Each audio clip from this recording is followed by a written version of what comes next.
Hello student, how are you? I hope you are enjoying your time. Today I am going to discuss about the topic polynomial. First of all, we try to understand what is the meaning of polynomial. Okay? Before discussing about the statement of the polynomial, I want to discuss few things. पहले ये समझना है कि polynomials है क्या, तो literal अपने style में थोड़ी सी बातों को समझ लेते हैं. देखिए, polynomial is an algebraic expression. Suppose कर लो कि देयर इज एक्स, ठीक है. एक्स का power non negative positive integer होना चाहिए. नॉन नेगेटिव पॉजिटिव इंटीजर होना चाहिए. That means what? पहली बात, इसमें -1 नहीं हो, ठीक है. एक्स का पावर रूट में नहीं हो, राइट. देन ठीक है, फ्रैक्शन में नहीं हो, डेसिमल पॉइंट 1 नहीं हो, इस तरीका का पावर नहीं हो, ठीक है ना. अब थोड़ा सा स्टेटमेंट पे पॉइंट आउट करते हैं. अब पोलिनोमियल इन एक्स क्या है? अलजेब्रिक एक्सप्रेशन है. Is an algebraic expression containing only non-negative integer power of x when arranged in ascending or descending power of x. तो इंपॉर्टेंट पॉइंट है नॉन नेगेटिव इंटीजर. इसका meaning आप समझ गए कि पावर में नेगेटिव इंटीजर्स नहीं होनी चाहिए. अब देखो बच्चे, डेसिमल है, डेसिमल 1 है, रियल नंबर में पढ़ चुके हो, ये हमारा इंटीजर है ही नहीं. √2 है, ये हमारा इंटीजर है ही नहीं, और x का पावर नेगेटिव नहीं दे सकते हैं. यानी ये हर केसेस में अगर ऐसा एक्सप्रेशन हो तो वो पोलिनोमियल नहीं हो सकता है.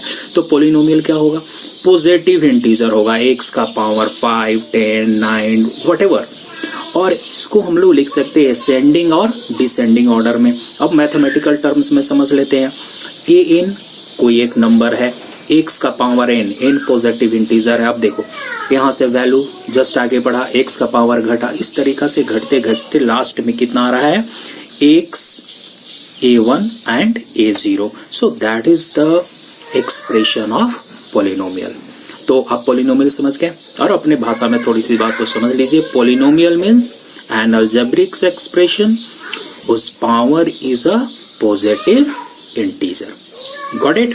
Now the type of polynomials. First of all, monomials. Monomials क्या भी? 1 terms होना चाहिए. क्या होना चाहिए? 1 terms होना चाहिए. अब एग्जांपल में देखो, 5x⁴, 4x, 2, अब एक टर्म है, 7x³ etc is the monomials. Binomials, bi means 2, तो यहाँ पे कितने टर्म होने चाहिए? 2 टर्म होने चाहिए. 2x⁵ - 7x, 3x² + 2x etc. Trinomial कितने टर्म होने चाहिए भाई? 3 टर्म होने चाहिए. देखो 1 2 3 प्लस माइनस से जुड़ा हुआ है, ये 1 2 3 3 टर्म है, फिर ट्राइनोमियल्स हो गए. अब बात आता है जीरो पोलिनोमियल्स क्या है? Zero polynomials. अब देखो, ऐसे छोटे छोटी चीजों पर ध्यान दे देना है, यही तुम्हारा MCQ का हिस्सा बन जाता है. जीरो पोलिनोमियल्स क्या है सर? कहता है कि a polynomial whose all coefficients are zero called the zero polynomials. अब समझ लो, कोफिशिएंट माने क्या हो गया. अब थोड़ा सा यहाँ पे देख लो. अगर मैं लिखता हूं ax², तो x² तो एक टर्म अलजेब्रिक एक्सप्रेशन का हो गया, लेकिन a उसका क्या कहलाया? कोफिशिएंट. ठीक है. तो ऐसा पोलिनोमियल जिसका कोफिशिएंट 0 हो, यानी 0 × x⁴, x², देखो 0 × x², डेसिमल में समझ लेना, 0 × x², यानी अगर अलजेब्रिक एक्सप्रेशन का कोफिशिएंट 0 हो, then it is called the zero polynomials. Is it clear here? Okay. Now what is the constant polynomials? देखो, केवल नाम है, बस समझना सिंपल ढंग से है. कांस्टेंट पोलिनोमियल जैसे 2 हो गया, 4 हो गया, √3 हो, whatever that is the constant polynomial, जो चेंज होगा नहीं, राइट. उसके बाद एक बड़ा इंपॉर्टेंट सा बात है, समझना है, what is the meaning of zero. पहले मेरे तरीका से समझ लो, उसके बाद स्टेटमेंट के थ्रू चलेंगे. देखो बेटा, जीरो पॉलिनोमियल्स ऐसा है कि अगर कोई भी अलजेब्रिक एक्सप्रेशन है ना, उसमें ऐसा वैल्यू जिसके रखने के बाद अलजेब्रिक एक्सप्रेशन का न्यूमेरिकली सॉल्व्ड वैल्यू जीरो आ जाए। अब इसको ऐसे समझ लो, मान लो कि हमने एक इक्वेशन ले लिया x square minus 3x plus 2, got it. अब इसमें x के जगह हमने पुट कर दिया है 1, तो जैसे ही 1 पुट किया 1 का square 1 minus 3 into 1 plus 2, value कितना हो गया मेरे भाई? 0। यानी कि x का वैल्यू अगर 1 रख देंगे तो इसका न्यूमेरिकल वैल्यू कितना सॉल्व होके आ रहा है? 0। सो 1 is the zero of this polynomials. Getting the point और नॉट? तो जीरो मतलब जीरो, ZERO नहीं, जीरो मतलब x का वैसा वैल्यू जो पॉलिनोमियल एक्सप्रेशन में रखा जाए या पुट किया जाए तो उसका न्यूमेरिकल वैल्यू 0 आ जाए। ठीक है, तो अब ये टर्म बड़ा इंपॉर्टेंट है, जीरो के बारे में हमेशा चर्चा होगी। अब एक छोटा सा मोटे तौर पे अगर मैथमेटिक्स को समझ रहे हो तो उसको ऐसे समझ लो कि जीरो मतलब x का सॉल्यूशन। यानी सॉल्यूशन कहने का मतलब क्या होता है यार? सॉल्यूशन क्या होता है? आप सॉल्व करते हो, सॉल्व करके x का वैल्यू निकालते हो और उस x के वैल्यू को अगर एक इक्वेशन के अंदर डालते हो तो वैल्यू कितना हो जाता है? 0। ठीक है, तो जीरोस का एक दूसरा मीनिंग आप सॉल्यूशंस भी कह सकते हो। ठीक है ना, मोटे तौर पर मैथमेटिकल टर्म्स में तो जीरो है। ठीक है, तो इस तरीका से हम लोग समझ के चलते हैं। अब डिफिनीशन देखते हैं। Value of polynomial px at x is equal to a is 0।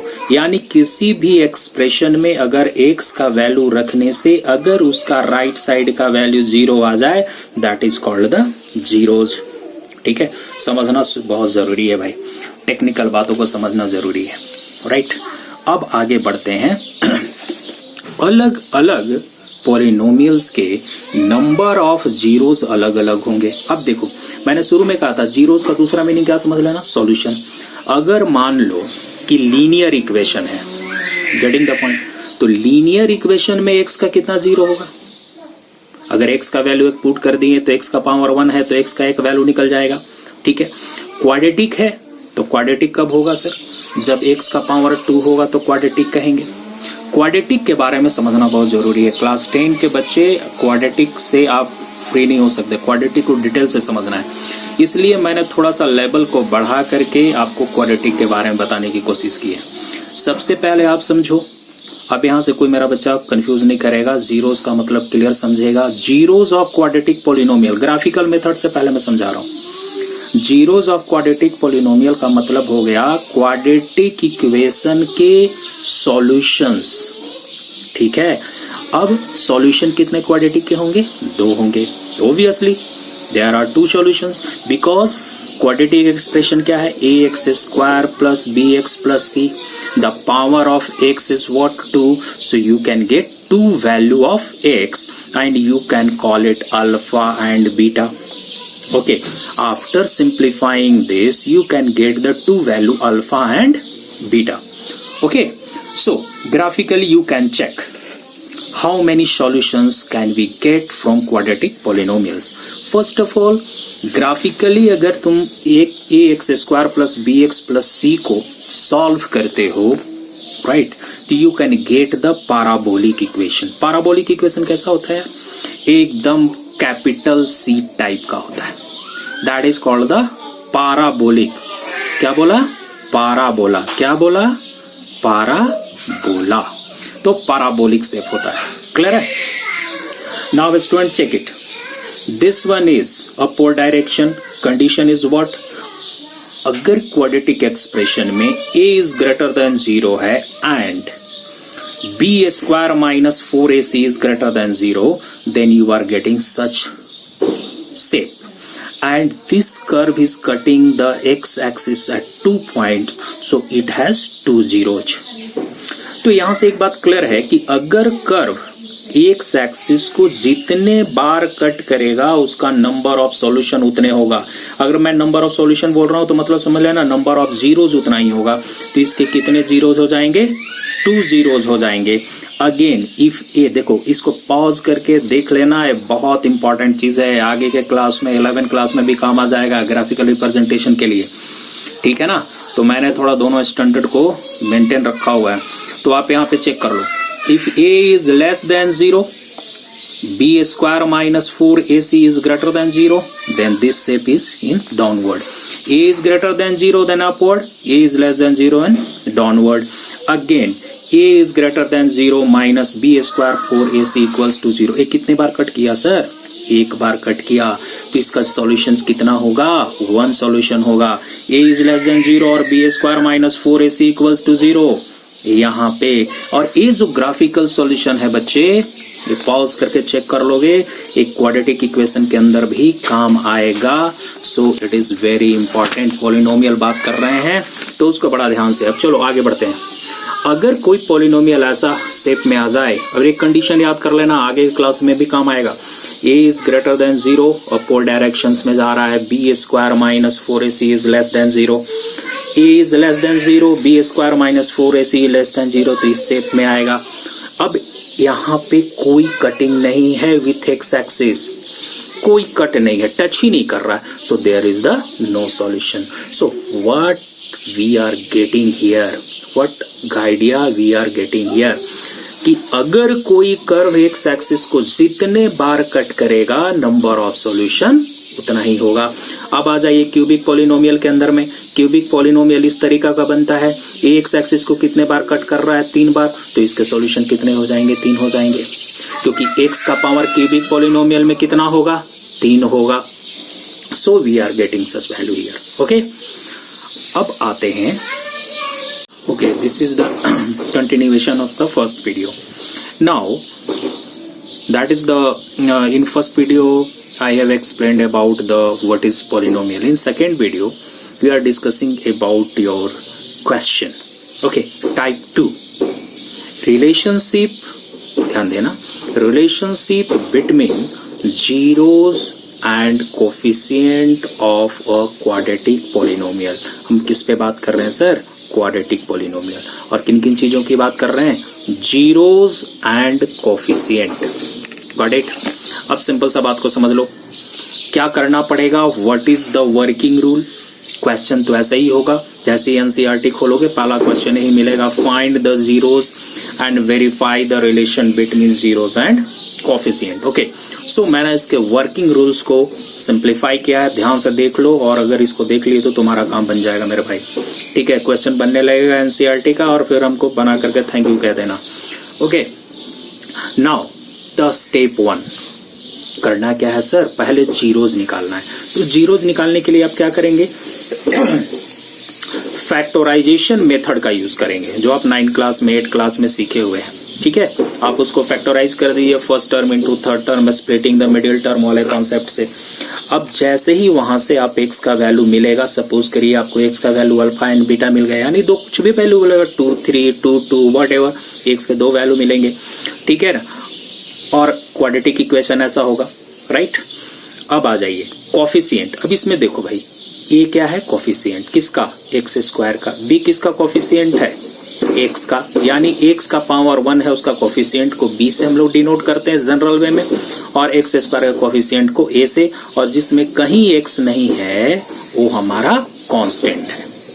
Okay, अब हमारा क्वेश्चन कहता है relationship between zeros and coefficient. तो सर हमने अभी क्या निकाल लिया? जीरोज निकाल लिया। अब हमारा कोफिशिएंट के लिए क्या है? तो देखो भाई, एक एस्टैब्लिश्ड फॉर्मूला है। ठीक है, अब क्लास में आओगे तो मैं इसको प्रूफ करके भी बताऊंगा। ठीक है, अभी वीडियो में उतनी समझ नहीं आएगी, है ना, क्योंकि ये फर्स्ट क्लास है हमारे साथ, थोड़ा सा मेरा स्टाइल को भी समझना है, तो क्लास में आपको एक्सप्लेन कर देंगे इसको। फिलहाल आप इसको याद रख सकते हैं, sum of zeros alpha plus beta is equal to minus coefficient of x. तो माइनस कोफिशिएंट ऑफ एक्स, यहाँ एक्स का कोफिशिएंट कौन है? बी, तो minus b by coefficient of x square, यानी ये। अब मेरे भाई यहाँ पे रह सकता है 2, यहाँ पे 3, अगर यहाँ -3 भी रहेगा तो भी तुम माइनस बी के जगह -3 रखना, यानी अगर बी निगेटिव है, सपोज कर लो, कि अगर एक्सप्रेशन ऐसा लिखा हुआ 2x² minus 3x plus 5 is equal to 0, तो b कितना हो गया तुम्हारा -3, तो b की जगह -3 रखना, उसके आगे माइनस लगा हुआ रहेगा, और x² का कोफिशिएंट कितना 2 रख देंगे फिर यहाँ पे। तो इस तरीका से एक फॉर्मूला याद रखना है, सम ऑफ जीरोज यानी alpha plus beta is equal to minus b by a. Alpha plus beta कहाँ से निकला? स्टेप 1 से। स्टेप 1 में क्या किया सर? फैक्टराइज करके x के 2 वैल्यूज निकाले। अब उन दोनों को जब हम ऐड कर रहे हैं x के वैल्यू को, तो कितना के बराबर होगा? माइनस बी बाई ए, यानी कि x के coefficient negative divided by x square के coefficient. Getting the point? And second one is alpha into beta product of zeros equals to constant by coefficient of x square. Formula क्या याद रखना है? c by a. Clear है? Clear है? आगे बढ़ते हैं। एक क्वेश्चंस में डेमोन्स्ट्रेट करके, अच्छा क्यूबिक वाला भी देख लो भाई, क्यूबिक पॉलिनोमियल भी देख लो। अगर एक्सप्रेशन हो तो क्वाड्रेटिक का था, एक क्यूबिक है, x का पावर कितना है? 3, तो कैसा इक्वेशन हो गया? क्यूबिक इक्वेशन हो गया। हमने इसको लिख लिया, क्यूब x² 1 कांस्टेंट। अब यहाँ पे a किसका कोफिशिएंट है सर? x³ का। b किसका कोफिशिएंट है? x² का। c किसका कोफिशिएंट है? x। Constant is this. तो x के वैल्यू क्या है sir? Alpha beta gamma, right? तो alpha plus beta plus gamma, यानी sum of the zeros equals to minus b by a. Alpha into beta, beta into gamma, gamma into alpha is equal to C by a, and alpha into beta product of the zeros minus d by a. तो यहाँ ई constant हो गया, ए आपका x का coefficient हो गया, ए आपका x² का कोफिशिएंट हो गया, और सबके नीचे में a है, मतलब x³ का कोफिशिएंट सबके नीचे में a है। तो याद रख लेना, अगर क्वेश्चन थोड़ा हाई हुआ तो इससे क्वेश्चन पूछ सकता है। अब मैं एक क्वेश्चन आपको डेमोन्स्ट्रेट करके बता रहा हूं, उसके बाद एनसीईआरटी का पहला एक्सरसाइज पॉलिनोमियल का सॉल्व हो जाएगा मेरे भाई टाइप 2 से। क्वेश्चन देखो यही है, find the zeros of the quadratic polynomial. This one is the quadratic polynomial, देखिए x का पावर स्क्वायर है। Verify the relation between zeros and coefficient. सबसे पहला स्टेप हमको क्या करना है? जीरोज निकालना। स्टेप 1, इसको हम लोगों ने फैक्टराइज किया, 7x को ब्रेक किया, 9x प्लस 2x, यहाँ से 3x कॉमन किया, यहाँ से 1 कॉमन किया, 2x माइनस 3 कॉमन हो गया, 3x plus 1 equals to 0। Now जैसे आप इसको 0 से इक्वेट करते हो, x का वैल्यू 3/2, और दूसरा क्या हो जाएगा? 1 उधर चला गया तो -1 माइनस 1/3। तो x के 2 वैल्यू मिल गए, इसको अल्फा कह दिया और इसको बीटा कह दिया, तो अल्फा और बीटा हो गया सर। ये इसके जीरोज निकल गए। अब स्टेप नंबर 2 में क्या करना है? वेरीफाई करना है रिलेशन। क्या रिलेशन वेरीफाई करना है? कि sum of zeros equals to minus b by a. तो यहाँ सम ऑफ जीरोज, हमारे जीरोज क्या है? 3/2 एंड -1/2। ओके, तो हमने क्या किया सर? यहाँ पे 3/2 प्लस -1/3 ऐड किया, तो कितना मिल गया? 7/6। अब तुरंत से आ जाओ भाई, इस एक्सप्रेशन में देखो b का वैल्यू क्या है? -7। देखो यहाँ पे -7, x² का कोफिशिएंट कितना है? 6 डिवाइडेड बाय 6। फॉर्मूला क्या था? Alpha plus beta is equal to minus b by a. तो b के जगह क्या है? -7, सो माइनस है ना b बाई ए, यानी a फॉर्मूला एस्टैब्लिश्ड हो गया। अब कहता है product of zero alpha into beta, तो 3/2 इंटू -1/3 सॉल्व करके क्या आ गया? -1/2। अब देखो भाई, फॉर्मूला में क्या आना चाहिए था? -c/a। c की जगह क्या है? -3। a की जगह क्या है? 6।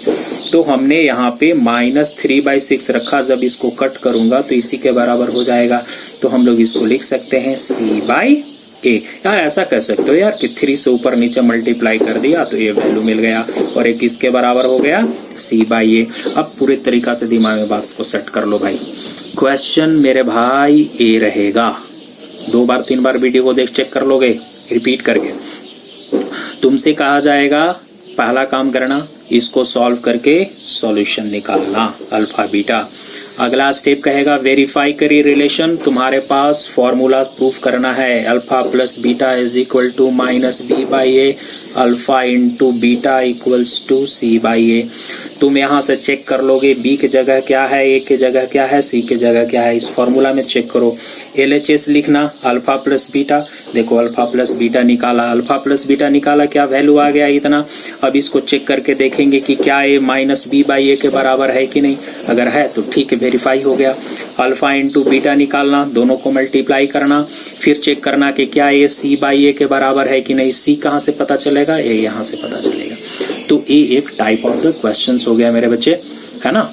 तो आप NCERT का पहला एक्सरसाइज पॉलिनोमियल्स का निकाल के बनाइएगा and I hope you are able to solve that type of the questions. अब देखो भाई, जिनको फैक्टराइजेशन में प्रॉब्लम है तो भैया उनको फैक्टराइजेशन में प्रॉब्लम रहेगा तो उसको तो सॉल्व करने के लिए भाई थोड़ा सा मेहनत करना पड़ेगा आपको, ठीक है कि नहीं। तो आप देख लो, जैसे कि जैसे NCERT खोलोगे, मेरे पास अभी NCERT बुक नहीं है, फिर भी हमको एक क्वेश्चन याद है, जैसे t square minus root 15 equals to 0 कह रहा है कि find the zeros and verify the relation. तो ऐसे क्वेश्चंस में क्या करोगे, t स्क्वायर माइनस, है ना, I hope there is the 15 here, ठीक है। तो रूट 15 का स्क्वायर कर दो, ठीक है। t square minus 15 equals to 0 है, तो हमने इसको रूट 15 कर दिया। चेक कर लेना, t प्लस रूट 15 और यहाँ पे t minus root 15 equals to 0, right. A square minus b square, a plus b, a minus b. T का दो वैल्यू मिल गया, एक मिल गया माइनस रूट अंडर 15 और दूसरा मिल गया रूट अंडर 15, यानी टी के दो वैल्यू हो गए अल्फा और बीटा। अल्फा का वैल्यू माइनस रूट अंडर 15 और बीटा का वैल्यू हो गया रूट अंडर 15। अब समझ लो मेरे भाई, अब आपको वेरीफाई करना है रिलेशन, दो अल्फा प्लस बीटा यानी कि root under 15 plus minus root under 15, value कितना हो गया 0। अब तुम देखो भाई, लिखा हुआ है t square minus 15 equals to 0। अब अगर इसको तुम क्वाड्रेटिक के फॉर्म में अरेंज करोगे तो 1 into t square plus 0 into t minus 15 equals to 0 रखोगे तो यहाँ ए का वैल्यू कितना हो गया 1, बी का वैल्यू कितना हो गया 0, सी का वैल्यू कितना हो गया माइनस 15। फॉर्मूला क्या कहता है, alpha plus beta is equal to C by A. C के जगह कितना है माइनस 15 और ए के जगह कितना है सर 1, सॉरी माइनस बी के जगह कितना है 0 और यहाँ क्या है 1, तो वैल्यू कितना हो गया 0, यानी सेटिस्फाई कर गया। Therefore alpha plus beta is equal to minus b by a. B की जगह हमने क्या लिखा 0, ए की जगह क्या लिखा 1, यहीं पे तो लिखा हुआ है तुम्हारा सब कुछ। अब निकालो अल्फा इंटू बीटा, अल्फा कितना है रूट अंडर 15, बीटा कितना है माइनस रूट अंडर 15, मल्टीप्लाई कर दिया, रूट रूट कैंसिल हो गया यार, तो कितना हो जाएगा, ठीक है कितना हो जाएगा 15, ए हो गया 15 हो गया, राइट। उसके आगे क्या लग गया माइनस लग गया। फॉर्मूला क्या कहता है सी बाई ए। अब देखो मेरे भाई, सी के जगह तुम्हारा क्या लिखा हुआ है, सी के जगह क्या लिखा हुआ है देखो यहाँ पे माइनस 15, पुट करो माइनस 15, ए के जगह क्या लिखा हुआ है 1, ए भी कितना हो गया माइनस 15। तो अल्फा इंटू बीटा भी निकला है माइनस 15 और सी बाई ए भी निकला है माइनस 15, यानी alpha into beta equals to C by A. So verification is possible here. I hope it will help you. Okay, thank you boys. Next video में type 3 पे बात